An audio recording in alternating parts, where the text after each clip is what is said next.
So 1 year ago, we stood here. We didn't stand right here. We stood outside of the stadium. Yeah. They wouldn't even let us inside the We stadium. didn't want to be in the city. We were out in the parking lot. There's people honking, people asking for $5, asking for rides. Those were dark days. And Florida State was 0-4. Yeah.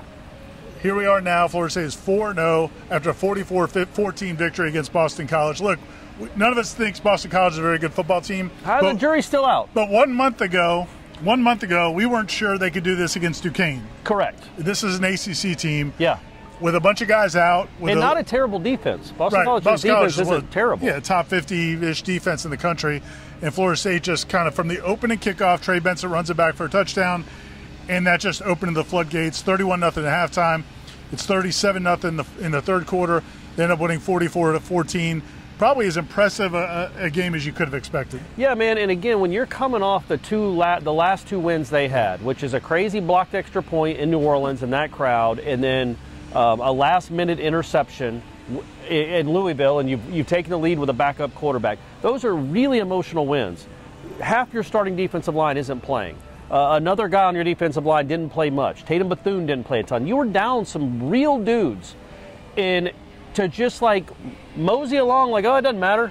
We're Florida State. We can reload. We can next man up. Like that hasn't been the case around here for us. That's why I thought it was gonna be a close game. It's just because you can't just assume when you lose two of your best defensive players that you're going to roll over someone, but they did.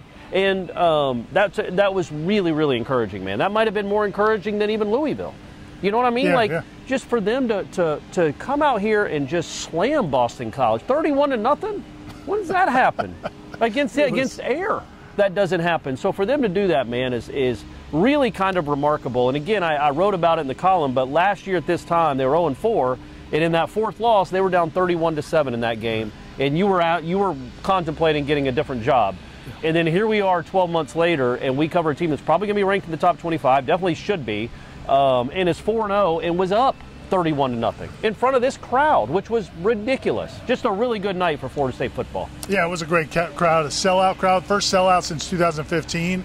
And this Florida State football team earlier this week, we didn't know if Jordan Travis was even going to play. When he got hurt in the second half against late in the first half against Louisville, and they was on crutches on the sideline. We can go back in time and tell you what practice was like this week. We're not allowed to talk about it at the time because they don't want to give away too much information. But on Tuesday, it did not look like Jordan Travis was going to play in this game.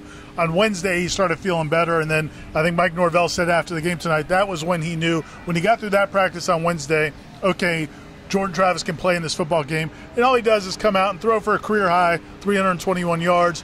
Only one touchdown, but that was because they ran it in. Yeah. Trey Benson had a huge night with 3 touchdowns, had the kickoff return with 2 other touchdown runs. Lawrence Tofili had a touchdown run.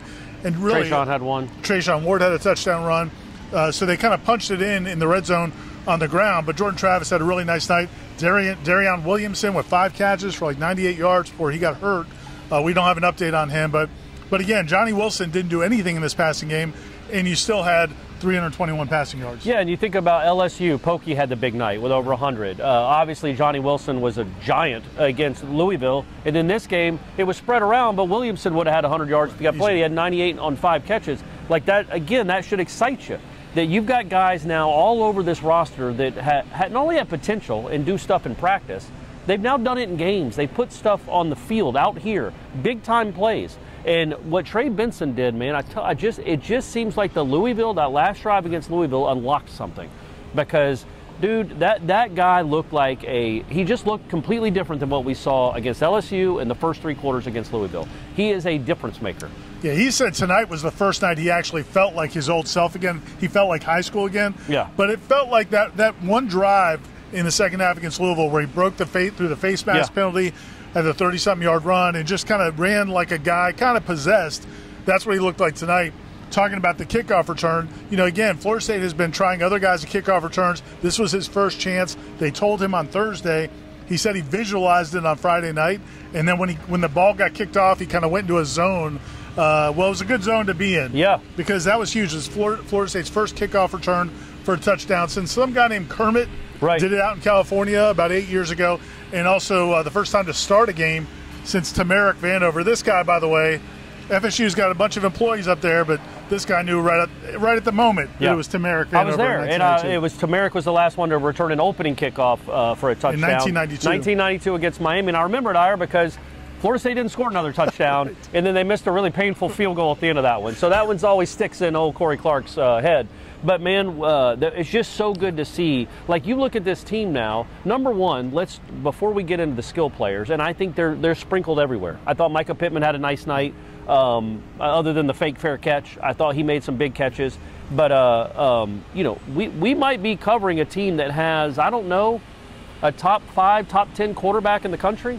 I mean, he sees it, guys. I don't know. The throws he's making to Cam McDonald in the middle of the field, the throw he made to Pokey down the sideline. Yeah, he had 327. He probably could have had about 370 or 380. Yeah. If a couple of balls get caught. And he moved well enough. Yeah. Like, he had a nice run. He scrambled out of the end zone to find a big play. And, again, that wasn't a joke of a defense. Their offense is jokey, but their defense is legit, and Florida State just went up and down the field on them. And then now you've got guys like Johnny Wilson, Micah Pittman, Trey Benson. Trayshawn Ward's done it before. But all these other guys, Portier making that catch. Until you've done it in a game, you don't know that you can do it in a game. Now you have to feel like all these guys know they can do it in a game. And same with, like, I don't know, man, Patrick Payton. Somebody like that on the defensive end. Leonard Warner had a nice night. Like, it's good to see guys haven't made a ton of plays in their careers so far start to make plays, because you need them all. And maybe there's more depth on this team than we thought. We're in such a weird place right now for the Florida State fan base, because you don't even have to take advantage of Schadenfreude to get excited. Florida lost, Miami lost, Jimbo won. But you don't have to even you don't have to like soak that up, because your team is playing this well. They will be ranked this week. Probably ahead of Miami and Florida, I would think. Maybe perhaps. I think they might be ranked ahead of those two teams. But they do have a huge game coming up. Well, they've got 3 huge games coming up, and it all starts this coming Saturday with Wake Forest. They're going to play at 3:30 p.m. right back here. Maybe another sellout, back-to-back sellouts. You would think, right? And, again, that's what's so cool about you. It's not normal for what this fan base has done for the. You can just tell how starved it is. Like, it's Boston College, man. It's now 1-3 Boston College. Not just Boston College, but 1-2 Boston College. 1-2 Boston College, now 1-3 Boston College. And this place, it wasn't just a sellout where you look up and it's just a sellout name, but there were 8,000 empty seats. There weren't any empty seats. Well, except for the Champions Club, that's a whole different deal, gang. Those seats are bought. Those people are there. They're just, mingling in the back. They're working on that. They're not in the seats. But, man, it's just really cool. You can tell we're excited. Like, I thought that was as excited as Norvell has been after a game. It's probably as excited as I've been after a game, because now you start to, you can dream a little bit. Like, all right, man, you're playing Wake Forest coming off a really heartbreaking, emotional, physical game. Then NC State, maybe they're not great shakes. You saw Clemson's not. You can win every game. Yeah. Now, you can lose plenty of them, too, but we're not saying that. But I think through 4 weeks, you could make the argument that this has been the most impressive team in the conference. When you consider who they where they went, who they beat, and the fact that, one of the games they had to win on the road without their quarterback. Like, no other teams have done something like this. This is a team to get excited about, man. I'm excited, gang. I'm excited. Just get it up. I already started jumping around. I do want to just, one last time, we touched on it briefly earlier, but, man, again, you don't have Robert Scott, your starting left tackle. Jared Verse is your best defensive end.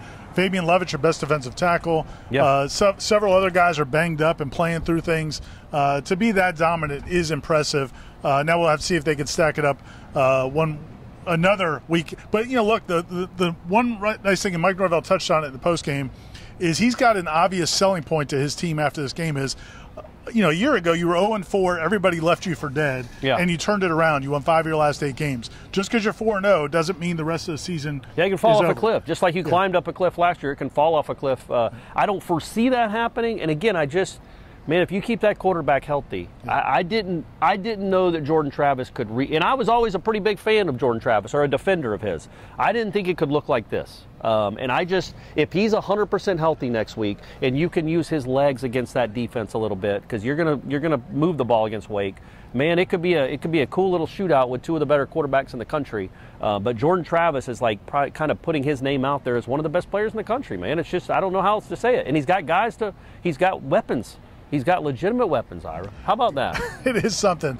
Guys, there's only a few days left of the $1 offer. You can get a year subscription to warchant.com through the end of the month for just $1. Price is going up, gang. Price is going up. It's 4-0. We're not covering a team we're kind of iffy about. It's 4-0 football The wins team. are going up. Yep. The price is going up. For Aslan and Corey, this is Ira signing off from Doak Campbell Stadium, where it was sold out.